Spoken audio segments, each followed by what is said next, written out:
नमस्कार जय हिंद दोस्तों, आप सभी का एक और नए वीडियो में स्वागत है। तो दोस्तों, इस क्लास में मैं आपको भारत के शास्त्रीय नृत्य पर आधारित महत्वपूर्ण प्रश्न करवाऊंगा, जो कि आपके एग्जाम्स में बार बार पूछे जाते हैं। ठीक है दोस्तों, चाहे वो आपके एसएससी के एग्ज़ाम्स हों और चाहे आपके रेलवे के एग्ज़ाम्स, हर बार इस टॉपिक से आपको प्रश्न मिलते हैं। तो इसे आप अच्छे से पढ़ कर जाएँ अपने एग्ज़ाम के लिए। ठीक है दोस्तों, और आपसे एक रिक्वेस्ट है कि यदि आपने हमारा जो टेलीग्राम चैनल है वो अभी तक ज्वाइन नहीं किया है तो आप ज़रूर ज्वाइन कर लें, जिसका लिंक मैंने इस वीडियो के डिस्क्रिप्शन बॉक्स में दिया हुआ है। ठीक है, तो आप वहाँ से हमारे साथ जुड़ सकते। ठीक है दोस्तों, और जो चैनल है, यदि आपने अभी तक सब्सक्राइब नहीं किया है तो ज़रूर आप सब्सक्राइब कर लें।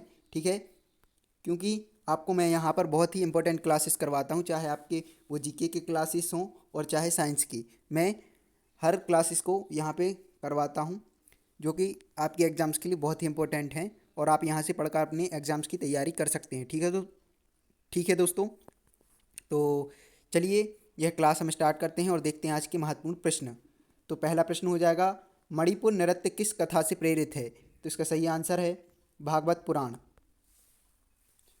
अगला प्रश्न है दोस्तों, भरतनाट्यम का मुख्य उद्देश्य क्या है? तो इसका सही आंसर है आपका धार्मिक अभिव्यक्ति।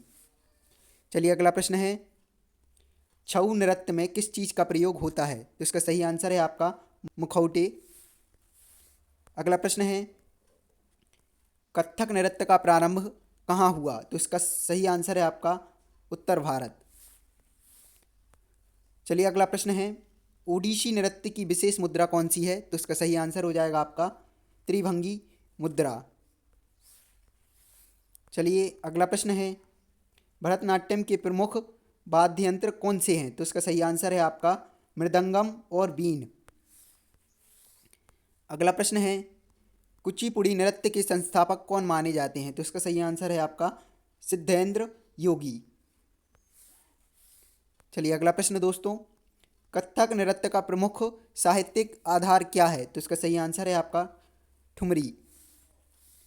अगला प्रश्न है, कथकली नृत्य में मुख्य रूप से कौन सी कहानियां दर्शाई जाती हैं? तो इसका सही आंसर हो जाएगा आपका रामायण और महाभारत।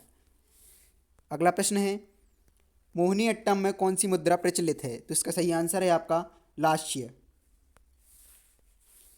अगला प्रश्न दोस्तों, सत्रिया नृत्य का मुख्य उद्देश्य क्या है? तो इसका सही आंसर है आपका भक्ति का प्रदर्शन।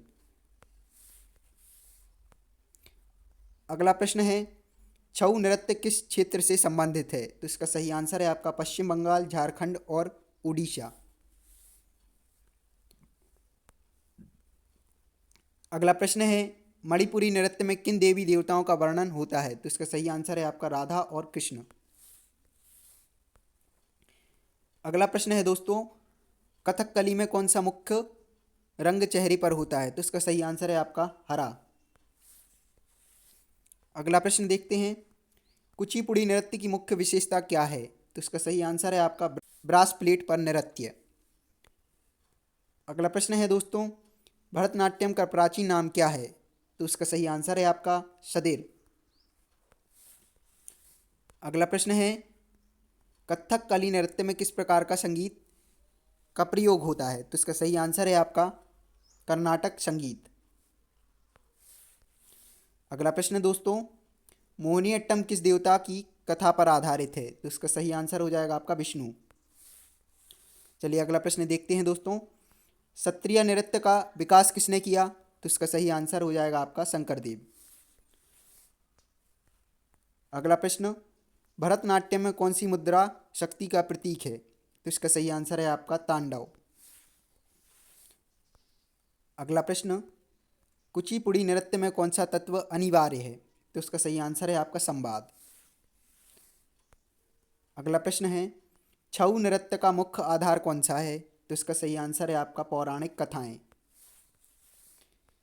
अगला प्रश्न देखते हैं दोस्तों, मणिपुरी नृत्य का प्रदर्शन किस प्रकार होता है? तो इसका सही आंसर है आपका समूह नृत्य। अगला प्रश्न, ओडिशी नृत्य में किस मुद्रा का अधिक उपयोग होता है? तो इसका सही आंसर हो जाएगा आपका त्रिभंगी। अगला प्रश्न, कथकली में हरे रंग का मेकअप किसे दर्शाता है? तो इसका सही आंसर है आपका नायक पात्र। तो दोस्तों, यह हमारी क्लास का आखिरी प्रश्न था इस क्लास का। इससे पहले मैंने आपको जो 3 क्लासेस और करवाई हैं, आपसे रिक्वेस्ट है आप ज़रूर जाकर वो क्लासेस देखें चैनल पर विजिट करके। साथ में हमारा जो चैनल है उसे आप ज़रूर सब्सक्राइब कर लें, ठीक है, क्योंकि आपको यहाँ पर ऐसे ही क्लासेस करवाए जाते हैं जो कि आपके एग्ज़ाम्स के लिए बहुत ही इंपॉर्टेंट हैं।